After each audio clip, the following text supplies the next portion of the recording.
So blue, to make it a little bit more gray, you just put a little bit of orange into it and you get this nice sky blue happening. And I'm going to let it drip. I'm going to see what happens. Cut into the trees here. The most important times for the painting are these bigger shapes, because all the little fun stuff at the end you could get carried away with anyway, but to structure the painting overall is something to consider. Like, where am I going to place the spacing? That the sky is one, the snow top can be another, and am I going to leave it as white canvas or am I going to use white paint? That's the question now. So this is where other tools can be used too. These little rubber palettes are great, because you could either paint with them or lift with them. So maybe I'll put a few of those in.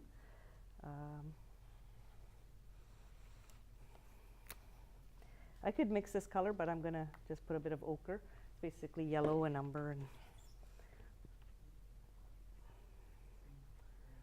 so I'm going to put some thicker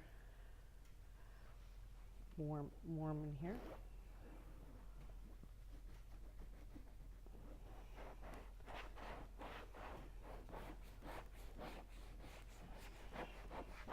So it's quite dry, so it's not allowing me to place a heck of a lot on there, but basically it does give it an interesting application of paint.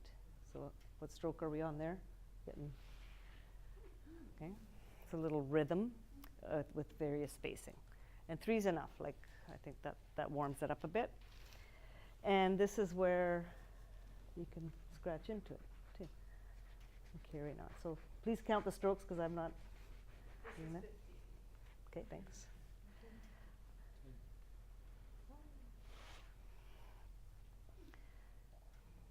That was one stroke, even though it skipped. I didn't lift. I had one comment on my YouTube from a lady saying, how is that 37 strokes? It's more like 370 strokes. Zigging and zagging. But I looked up, it was very good because it made me look up the definition. And it's the motion of the brush, and it didn't dictate to changing direction mattered. And if you think about a stroke in the paddling world of when you take a kayak or canoe out, and you can do those J strokes back and forth till you get to shore.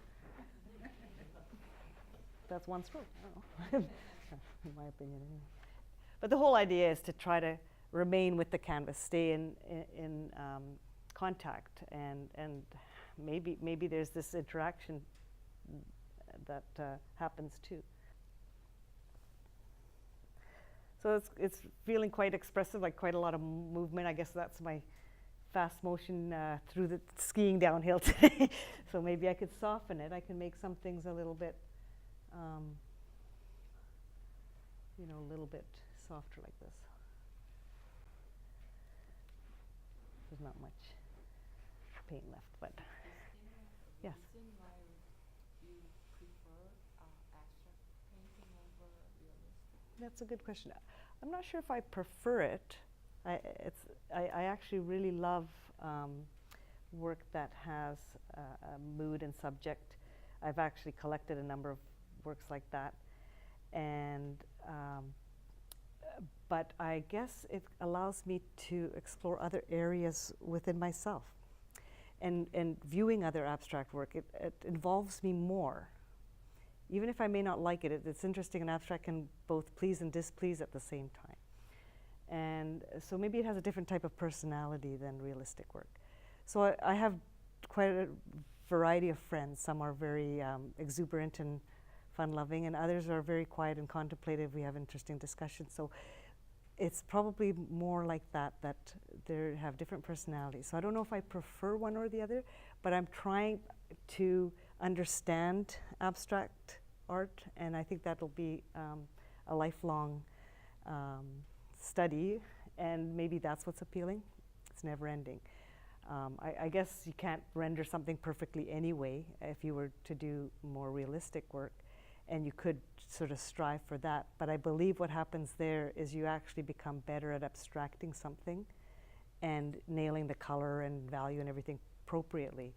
So here I'm not so concerned about making sure I'm grasping that, but maybe I'm grasping another entity. It's a very good question, because what am I actually after here? And I don't know. Maybe that's the exploration I like about it. I hope that answers your question.